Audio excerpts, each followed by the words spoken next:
بسم اللہ الرحمن الرحیم۔ کبھی کبھی تاریخ میں ایک ایسا لمحہ آتا ہے جو صرف ایک جنگ کا نتیجہ نہیں بدلتا بلکہ پوری دنیا کی تقدیر کا رخ موڑ دیتا ہے۔ سن 711 عیسوی بحر روم کی موجیں خاموش تھی، لیکن ان کے کنارے ایک ایسی فوج کھڑی تھی جو تعداد میں کم مگر ایمان، عزم اور حوصلے میں بے مثال تھی۔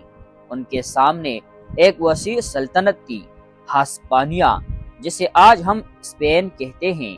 یہ وہ سلطنت تھی جس کی فوج کی تعداد، اسلحے اور وسائل میں مسلمانوں سے کئی گنا زیادہ تھی۔ ہر عقل یہی کہتی تھی کہ چند ہزار سپاہیوں کا اس عظیم سلطنت کے سامنے ٹھہر جانا بھی مشکل ہے، لیکن اس لشکر کی قیادت ایک ایسے سپہ سالار کے ہاتھ میں تھی جس کا نام آنے والی صدیوں تک تاریخ میں سنہرے حروف سے لکھا جانے والا تھا۔ طارق بن زیاد رحمۃ اللہ علیہ آج بھی اسپین اور مراکش کے درمیان موجود ایک عظیم پہاڑ ان کے نام سے جانا جاتا ہے، جبل طارق۔ لیکن سوال یہ ہے، آخر ایک نسبتاً چھوٹا اسلامی لشکر یورپ کی طاقتور سلطنت کو شکست دینے میں کیسے کامیاب ہوا؟ کیا واقعی طارق بن زیاد رحمۃ اللہ علیہ نے اپنے جہاز چلا دیے تھے، یا یہ صرف ایک مشہور روایت ہے؟ اور آخر وہ کون سی حکمت عملی تھی جس نے صرف چند برسوں میں اندلس کے بیشتر حصے کو اسلامی حکومت کے زیر اثر لایا؟ آج کی اس ڈاکومنٹری میں ہم مستند تاریخی روایات کی روشنی میں طارق بن زیاد رحمۃ اللہ علیہ کی زندگی، اسپین کی فتح، مشہور روایات کی حقیقت اور اس عظیم مہم کے اثرات کو تفصیل سے جانیں گے۔ لیکن اس حیرت انگیز داستان کو سمجھنے کے لیے ہمیں سب سے پہلے شمالی افریقہ کی طرف جانا ہوگا، جہاں ایک عظیم سپہ سالار تاریخ کے افق پر ابھر رہا تھا۔ 8ویں صدی عیسوی کے آغاز میں شمالی افریقہ میں اسلامی ریاست مضبوط ہو چکی تھی۔ مصر سے لے کر موجودہ لیبیا، تیونس، الجزائر اور مراکش تک وسیع علاقے اسلامی حکومت میں شامل ہو چکے تھے۔ ان علاقوں کی نگرانی اموی خلافت کی طرف سے مقرر کیے گئے قابل جرنیل موسیٰ بن نصیر رحمۃ اللہ علیہ کر رہے تھے۔ وہ نہ صرف ایک کامیاب سپہ سالار تھے بلکہ ایک بہترین منتظم بھی تھے۔ ان کی قیادت میں شمالی افریقہ میں امن قائم ہوا اور بہت سے مقامی قبائل نے اسلام قبول کیا۔ انہی دنوں ایک بہادر، ذہین اور باصلاحیت سپاہی اپنی قابلیت کی وجہ سے نمایاں ہونے لگا۔ اس کا نام تھا طارق بن زیاد۔ تاریخی روایات کے مطابق طارق بن زیاد رحمۃ اللہ علیہ غالباً بربر نسل سے تعلق رکھتے تھے، اگرچہ ان کے نسب کے بارے میں مورخین کی مختلف آراء موجود ہے، لیکن اس بات پر اتفاق ہے کہ وہ اپنی بہادری، دیانت اور غیر معمولی عسکری صلاحیت کی وجہ سے موسیٰ بن نصیر کے معتمد ترین جرنیلوں میں شامل ہو گئے تھے۔ دوسری طرف سمندر کے پار ہسپانیہ کی صورتحال انتہائی خراب تھی۔ اس وقت وہاں ویزیگوت سلطنت کی حکومت تھی، لیکن اندرونی اختلافات، اقتدار کی کشمکش اور سیاسی بحران نے سلطنت کو کمزور کر دیا تھا۔ تاریخی روایات میں یہ بھی ملتا ہے کہ بعض مقامی حکمران اور بااثر افراد موجودہ بادشاہ روٹرک سے ناخوش تھے، اور ان میں سے کچھ نے مسلمانوں سے رابطہ بھی کیا تھا۔ تاہم اس سلسلے میں روایات کی تفصیلات مختلف تاریخی مصادر میں مختلف انداز سے بیان ہوئی ہے، اس لیے احتیاط ضروری ہے۔ موسیٰ بن نصیر رحمۃ اللہ علیہ نے کسی بڑی مہم سے پہلے جلد بازی نہیں کی۔ انہوں نے پہلے حالات کا جائزہ لیا، چنانچہ ایک مختصر جاسوسی اور معلوماتی مہم بھیجی گئی تاکہ معلوم ہو سکے کہ سمندر پار اترنا کس حد تک ممکن ہے۔ اس مہم کی کامیابی کے بعد انہیں یقین ہو گیا کہ اگر مناسب منصوبہ بندی کی جائے تو اندلس میں ایک بڑی مہم بھیجی جا سکتی ہے۔ اسی دوران اموی خلیفہ ولید بن عبد الملک رحمۃ اللہ علیہ سے اجازت حاصل کی گئی اور احتیاط کے ساتھ اس عظیم مہم کی تیاری شروع ہوئی۔ بالآخر وہ لمحہ آ پہنچا جب تقریباً 7,000 مجاہدین پر مشتمل ایک اسلامی لشکر طارق بن زیاد رحمۃ اللہ علیہ کی قیادت میں سمندر عبور کرنے کے لیے روانہ ہوا۔ انہیں شاید اندازہ بھی نہیں تھا کہ ان کا یہ سفر صرف ایک فوجی مہم نہیں بلکہ یورپ کی تاریخ کا رخ بدلنے والا تھا۔ بحر روم کا سفر مکمل ہونے کے بعد اسلامی لشکر ایک بلند و بالا پہاڑی کے دامن میں اترا۔ یہ مقام بعد میں تاریخ میں جبل طارق کے نام سے مشہور ہوا، جس کا مطلب ہے طارق کا پہاڑ۔ آج بھی یہ جگہ اسپین اور مراکش کے درمیان موجود ہے اور دنیا کے اہم ترین سمندری راستوں میں شمار ہوتی ہے۔ طارق بن زیاد رحمۃ اللہ علیہ کے ساتھ تقریباً 7,000 مجاہدین تھے۔ بعد میں موسیٰ بن نصیر نے مزید کمک بھی روانہ کی، جس سے مسلمانوں کی تعداد میں اضافہ ہوا، لیکن اس کے باوجود اسلامی لشکر کی تعداد ویزیگوت سلطنت کی فوج سے کہیں کم تھی۔ ادھر اسپین کے بادشاہ روٹر کو جب مسلمانوں کی آمد کی خبر ملی تو اس نے اپنے جرنیلوں کو جمع کیا اور ایک بہت بڑی فوج تیار کی۔ تاریخی روایات میں اس فوج کی تعداد مختلف بیان ہوئی ہے، اس لیے صحیح تعداد کے بارے میں مورخین کا اتفاق نہیں۔ البتہ اس بات پر اتفاق ہے کہ رومی ویزیگوت لشکر مسلمانوں سے کئی گنا بڑا تھا۔ اسی دوران ایک واقعہ بہت مشہور ہوا۔ عام طور پر کہا جاتا ہے کہ طارق بن زیاد رحمۃ اللہ علیہ نے اندلس پہنچنے کے بعد اپنے تمام جہاز چلا دیے اور فرمایا کہ اب واپسی کا کوئی راستہ نہیں، یا فتح ملے گی یا شہادت۔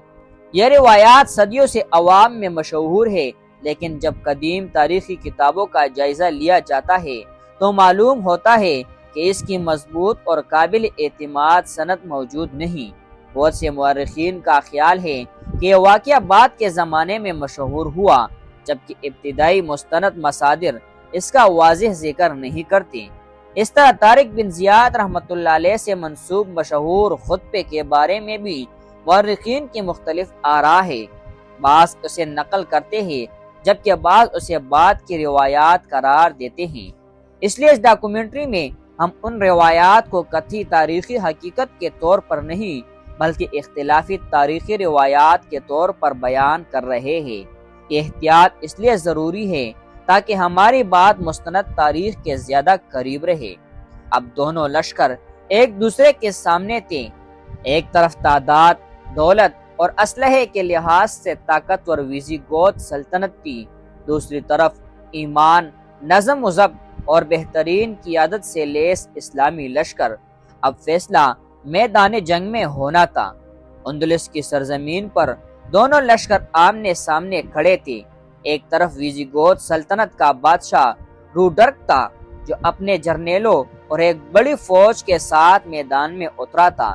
دوسری طرف طارق بن زیاد رحمۃ اللہ علیہ تھے، جن کے پاس تعداد کم تھی مگر ایمان، نظم و ضبط اور مضبوط قیادت ان کی سب سے بڑی طاقت تھی۔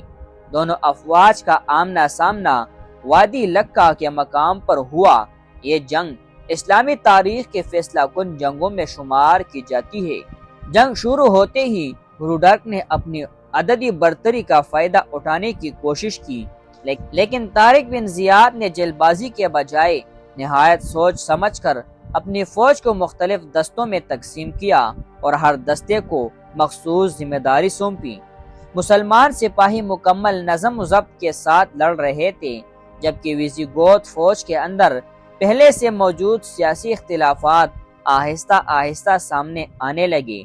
بعض تاریخی روایات کے مطابق روڈرک کے چند مخالف سردار جنگ کے دوران اس کا بھرپور ساتھ نہ دے سکے، جس سے اس کی فوج کا اتحاد متاثر ہوا۔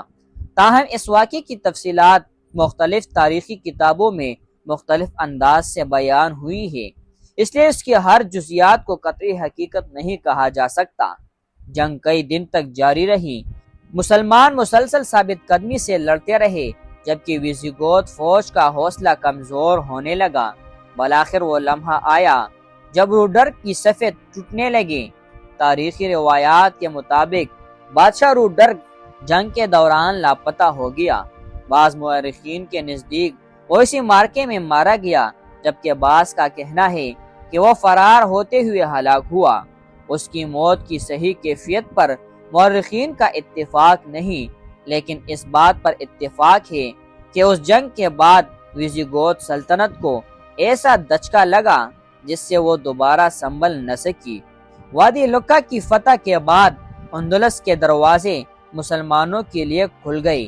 ایک کے بعد ایک کئی اہم شہر اسلامی لشکر کے زیر اثر آنے لگے، اور طارق بن زیاد نے انتہائی مختصر وقت میں ایسی کامیابیاں حاصل کی جنہوں نے پوری یورپ کی سیاسی تاریخ بدل دی۔ لیکن اصل حیرت ابھی باقی تھی۔ اندلس کا دارالحکومت طلیطلہ اب مسلمانوں کے سامنے تھا، اور اس شہر کی فتح پورے خطے کی تقدیر بدلنے والی تھی۔ وادی لکا کی فیصلہ کن فتح کے بعد اندلس کی سیاسی صورتحال مکمل طور پر بدل چکی تھی۔ ویزیگوت سلطنت کی مرکزی فوج شکست کھا چکی تھی، اور اس کے بہت سے جرنیل یا تو میدان جنگ چھوڑ چکے تھے یا مختلف علاقوں میں منتشر ہو گئے تھے۔ یہی وہ موقع تھا جس سے طارق بن زیاد رحمۃ اللہ علیہ نے بھرپور فائدہ اٹھایا۔ فتح کے فوراً بعد انہوں نے اپنی فوج کو مختلف دستوں میں تقسیم کیا تاکہ ایک ہی وقت میں کئی اہم شہروں کی طرف پیش قدمی کی جا سکے۔ مسلمان لشکر ایک کے بعد ایک شہر کی طرف بڑھتا گیا۔ بعض شہروں نے مزاحمت کی، جبکہ بعض نے معاہدے کے ذریعے اسلامی حکومت کو قبول کر لیا۔ جہاں صلح ہوئی وہاں لوگوں کی جان و مال اور عبادت گاہوں کی تحفظ کا اہتمام کیا گیا۔ جلد ہی مسلمانوں کی نظریں اندلس کے سب سے اہم شہر طلیطلہ کی طرف جا پڑی۔ طلیطلہ ویزیگوت سلطنت کا دارالحکومت تھا۔ یہ صرف ایک سیاسی مرکز نہیں بلکہ شاہی خزانے اور حکومتی نظام کا بھی مرکز تھا۔ جب اسلامی لشکر طلیطلہ کے قریب پہنچا تو شہر میں شدید خوف و ہراس پھیل چکا تھا۔ تاریخی روایات کے مطابق وہاں کے بہت سے حکام شہر چھوڑ کر جا چکے تھے، جس کی وجہ سے مسلمانوں کو شہر پر قبضہ کرنے میں بڑی مزاحمت کا سامنا نہیں کرنا پڑا۔ طلیطلہ کی فتح اندلس کی تاریخ کا ایک اہم موڑ ثابت ہوئی۔ اس کے بعد اسپین کا ایک بڑا حصہ اسلامی حکومت کے زیر اثر آ گیا۔ اسی دوران شمالی افریقہ میں موجود موسیٰ بن نصیر رحمۃ اللہ علیہ کو فتوحات کی خبریں مسلسل موصول ہو رہی تھی۔ انہوں نے حالات کا جائزہ لیا اور مزید کمک کے ساتھ خود بھی اندلس روانہ ہوئے تاکہ فتوحات کو منتظم کیا جا سکے اور نئے علاقوں میں اسلامی نظم و نسق قائم کیا جائے۔ تاریخی روایات میں موسیٰ بن نصیر اور طارق بن زیاد کی ملاقات کا ذکر ملتا ہے۔ بعض کتابوں میں ان کے درمیان اختلافات کا بھی ذکر کیا گیا ہے، لیکن ان واقعات کی تفصیلات تمام تاریخی مصادر میں یکساں نہیں ہے، اس لیے ان روایات کو احتیاط کے ساتھ بیان کرنا زیادہ مناسب ہے۔ البتہ اس بات پر مورخین کا اتفاق ہے کہ دونوں عظیم سپہ سالاروں کی کوششوں سے اندلس میں اسلامی حکومت مضبوط ہوئی اور آئندہ کئی صدیوں تک وہاں علم، تہذیب اور تمدن کا ایک عظیم دور قائم رہا۔ اندلس کی فتح صرف ایک فوجی کامیابی نہیں تھی بلکہ یہ اسلامی اور عالمی تاریخ کا ایک ایسا موڑ تھا جس کے اثرات کئی صدیوں تک محسوس کیے گئے۔ اسلامی حکومت قائم ہونے کے بعد اندلس میں علم، تحقیق، طب، ریاضی، فلکیات، تعمیرات اور فلسفے نے غیر معمولی ترقی کی۔ بعد کے ادوار میں قرطبہ، غرناطہ اور اشبیلیہ جیسے شہر دنیا کے اہم علمی مراکز بن گئے، جہاں دور دراز سے طلباء علم حاصل کرنے آتے تھے۔ اندلس میں مسلمانوں، عیسائیوں اور یہودیوں نے مختلف ادوار میں ایک ساتھ رہ کر علم و تہذیب کی ترقی میں بھی کردار ادا کیا۔ اگرچہ سیاسی حالات وقت کے ساتھ بدلتے رہے، لیکن ان تمام کامیابیوں کی بنیاد ان مجاہدین نے رکھی تھی جو اخلاص، نظم و ضبط اور بہترین قیادت کے ساتھ اندلس پہنچے تھے، اور ان کے نمایاں سپہ سالار تھے طارق بن زیاد رحمۃ اللہ علیہ۔ تاریخ میں طارق بن زیاد کے آخری ایام کے بارے میں زیادہ تفصیلات محفوظ نہیں ہے۔ مورخین کی مختلف آراء ہے کہ کہ انہوں نے اپنی زندگی کا آخری حصہ کہاں گزارا، لیکن اس بات پر اتفاق ہے کہ ان کا نام اسلامی تاریخ کے عظیم فاتحین میں ہمیشہ یاد رکھا جائے گا۔